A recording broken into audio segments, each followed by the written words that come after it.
ಭ್ರಷ್ಟಾಚಾರ ನಿರ್ಮೂಲನೆ ಅಂಥೇಳಿ ಅಧಿಕಾರಕ್ಕೆ ಬಂದಂತಹ ಆಮ್ ಆದ್ಮಿಯನ್ನ ದೆಹಲಿ ಜನ ಗುಡಿಸಿ ಹಾಕಿರುವಂತಹದ್ದು ದೆಹಲಿ ಫಲಿತಾಂಶದ ಬಗ್ಗೆ ರಾಜನಾಥ್ ಸಿಂಗ್ ರಕ್ಷಣಾ ಸಚಿವರು ರಿಯಾಕ್ಟ್ ಮಾಡಿದ್ದಾರೆ. ಪ್ರಧಾನಿ ಮೋದಿಯಲ್ಲಿ ಜನ ನಂಬಿಕೆಯನ್ನ ಇನ್ನೂ ಇಟ್ಟಿದ್ದಾರೆ. ಬಿಜೆಪಿಯ ಅಭಿವೃದ್ಧಿಯ ಪರ ಪಾಲಿಸಿಗೆ ಇದು ಸಿಕ್ಕಂತಹ ಜಯ, ಇದೊಂದು ಐತಿಹಾಸಿಕ ಜಯ ಅಂಥೇಳಿ ರಾಜನಾಥ್ ಸಿಂಗ್ ಅವರು ಟ್ವೀಟ್ ಮಾಡುವ ಮೂಲಕ ಸಾಮಾಜಿಕ ಜಾಲತಾಣ ಎಕ್ಸ್ನಲ್ಲಿ ತಮ್ಮ ಹರ್ಷವನ್ನು ವ್ಯಕ್ತಪಡಿಸಿದ್ದಾರೆ. ದೆಹಲಿಯ ಮತದಾರರಿಗೆ ಅಭಿನಂದನೆ ಸಲ್ಲಿಸುವಂತಹ ಕೆಲಸವನ್ನು ಮಾಡ್ತಾ ಇದ್ದಾರೆ. ಈ ಬಾರಿಯ ದೆಹಲಿ ಚುನಾವಣೆ ಮೋದಿ ವರ್ಸಸ್ ಅರವಿಂದ್ ಕೇಜ್ರಿವಾಲ್ ಅನ್ನುವಂತಹ ಪರಿಸ್ಥಿತಿಯನ್ನು ಸೃಷ್ಟಿ ಮಾಡಿತ್ತು. ಕಾರಣ 2014 ಮೋದಿ ಮೇನಿಯ ಉತ್ತುಂಗದಲ್ಲಿದ್ದಂತಹ ಸಂದರ್ಭದಲ್ಲೂ ದೆಹಲಿಯಲ್ಲಿ ಕ್ಲೀನ್ ಸ್ವೀಪ್ ಮಾಡಿದ್ದು ಇದೇ ಅರವಿಂದ್ ಕೇಜ್ರಿವಾಲ್ ಅವರು. ಬಟ್ ನರೇಂದ್ರ ಮೋದಿ ಅವರಿಗೆ ಒಂದು ಮಹದಾಸೆ ಇತ್ತು, ದೆಹಲಿಯಲ್ಲಿ ನಾನಿರುವಂತಹ ಸಂದರ್ಭದಲ್ಲಿ ಬಿಜೆಪಿಯನ್ನು ಅಧಿಕಾರಕ್ಕೆ ತರಬೇಕು ಅಂಥೇಳಿ. ಹಾಗಾಗಿಯೇ ಈ ಬಾರಿ ಟೊಂಕ ಕಟ್ಟಿ ನಿಂತಿದ್ರು, ಕಾಲಿಗೆ ಚಕ್ರವನ್ನು ಕಟ್ಟಿಕೊಂಡು ದೆಹಲಿಯ ಮೂಲೆ ಮೂಲೆಯಲ್ಲಿ ಪ್ರಚಾರವನ್ನು ಮಾಡಿದ್ರು, ನಾನಾ ರೀತಿಯ ಸ್ಟ್ರಾಟರ್ಜಿಯನ್ನು ಮಾಡಿದ್ರು. ಅದೆಲ್ಲದರ ಫಲ ಇವತ್ತು 27 ವರ್ಷಗಳ ಬಳಿಕ ರಾಷ್ಟ್ರದ ರಾಜಧಾನಿ ದೆಹಲಿಯಲ್ಲಿ ಬಿಜೆಪಿ ಅಧಿಕಾರದ ಗದ್ದುಗೆಯನ್ನು ಹಿಡಿದಿದೆ. ಹಾಗಾಗಿಯೇ ಈ ಹರ್ಷ, ಹಾಗಾಗಿಯೇ ಈ ಸಂಭ್ರಮ, ಹಾಗಾಗಿಯೇ ಈ ಸಡಗರ.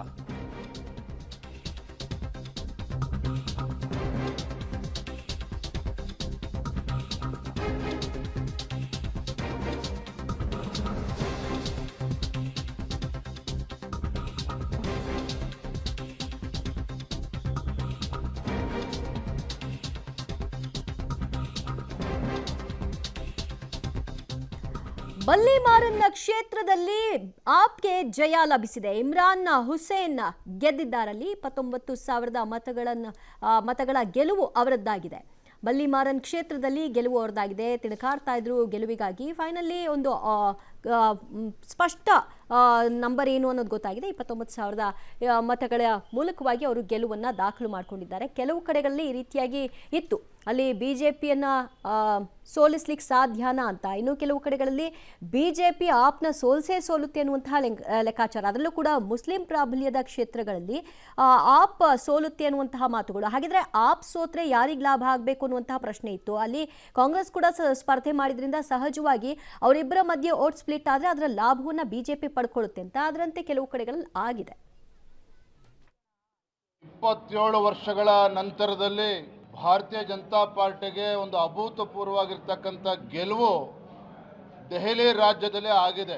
ಹಾಗಾಗಿ ಸಂದರ್ಭದಲ್ಲಿ ದೆಹಲಿಯ ನಮ್ಮ ಎಲ್ಲ ಪಕ್ಷದ ಮುಖಂಡರಿಗೆ, ಕಾರ್ಯಕರ್ತರಿಗೆ ಹಾಗೂ ಮತದಾರರಿಗೆ ಅಭಿನಂದನೆಯನ್ನು ನಾನು ಸಲ್ಲಿಸೋದಕ್ಕೆ ಇಚ್ಛಪಡ್ತೇನೆ.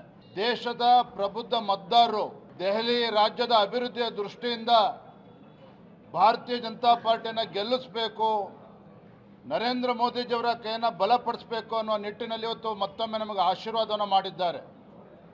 ಇದರ ಜೊತೆಗೆ ಯಾವ ಆಮ್ ಆದ್ಮಿ ಪಕ್ಷ ಭ್ರಷ್ಟಾಚಾರದ ವಿರುದ್ಧ ಆಂದೋಲನವನ್ನು ಮಾಡಿ ದೆಹಲಿ ರಾಜ್ಯದಲ್ಲಿ ಅಧಿಕಾರಕ್ಕೆ ಬಂದಿತ್ತು, ಅದರ ಆಮ್ ಆದ್ಮಿ ಪಾರ್ಟಿಯ ಅರವಿಂದ್ ಕೇಜ್ರಿವಾಲರ ಮುಖವಾಡ ಇವತ್ತು ಕಳಚಿ ಬಿದ್ದಿದೆ. ಸ್ವತಃ ಕೇಜ್ರಿವಾಲ್ ಅವರು ಕೂಡ ಹಿನ್ನಡೆಯನ್ನು ಅನುಭವಿಸ್ತಾ ಇದ್ದಾರೆ. ದೆಹಲಿ ರಾಜ್ಯದ ಮುಖ್ಯಮಂತ್ರಿಗಳು ಅತೀಶ್ ಅವರು ಕೂಡ ಇನ್ನೇನು ಸೋತಾಗಿದೆ. ಮನೀಶ್ ಸಿಸೋಡಿಯಾನು ಕೂಡ ಸೋಲ್ತಾ ಇದ್ದಾರೆ. ಇದರ ಅರ್ಥ ದೆಹಲಿ ರಾಜ್ಯದ ಜನರ ಮುಂದೆ, ಮತದಾರರ ಮುಂದೆ ಆಮ್ ಆದ್ಮಿಯ ಬಣ್ಣ ಇವತ್ತು ಬಯಲಾಗಿದೆ. ಇವರ ಬಣ್ಣ ಬಯಲಾಗಿದೆ ಇವತ್ತು. ಯಾವ ಕೇಜ್ರಿವಾಲ್ ಅವರು ಸ್ವತಃ Aam Aadmi party liquor gate ಸ್ಕ್ಯಾಂಡಲಲ್ಲಿ ಸಿಗಾಕೊಂಡು ಮಂತ್ರಿಗಳು ಜೈಲಿಗೆ ಹೋದರು, ಸ್ವತಃ ಅರವಿಂದ್ ಕೇಜ್ರಿವಾಲ್ ಅವರು ಜೈಲಿಗೆ ಹೋದರು, ಸಚಿವರು ಜೈಲಿಗೆ ಹೋದರು. ಸ್ವಚ್ಛ ಆಡಳಿತ ನೀಡ್ತೇವೆ ಅಂತ ಹೇಳ್ತಾ ಇದ್ದಂಥ am Aadmi party liquor gate scandal ಮತ್ತು ಶೀಶ್ ಮಹಲ್ ಸ್ಕ್ಯಾಂಡಲ್ನಲ್ಲಿ ಇವತ್ತು ತಮ್ಮ ಅಧಿಕಾರವನ್ನು ಕಳ್ಕೊಂಡಿದ್ದಾರೆ. ಮತ್ತೊಮ್ಮೆ ದೆಹಲಿಯ ಪ್ರಬುದ್ಧ ಮತದಾರರು ಭಾರತೀಯ ಜನತಾ ಪಾರ್ಟಿಗೆ ಆಶೀರ್ವಾದ ಮಾಡಿದ್ದಾರೆ, ನರೇಂದ್ರ ಮೋದಿಜಿಯವರ ಕೈಯನ್ನು ಬಲಪಡಿಸಿದ್ದಾರೆ. ಹಾಗಾಗಿ ಮತ್ತೊಮ್ಮೆ ಎಲ್ಲ ದೆಹಲಿಯ ಮತದಾರರಿಗೆ ಮತ್ತು ನಮ್ಮ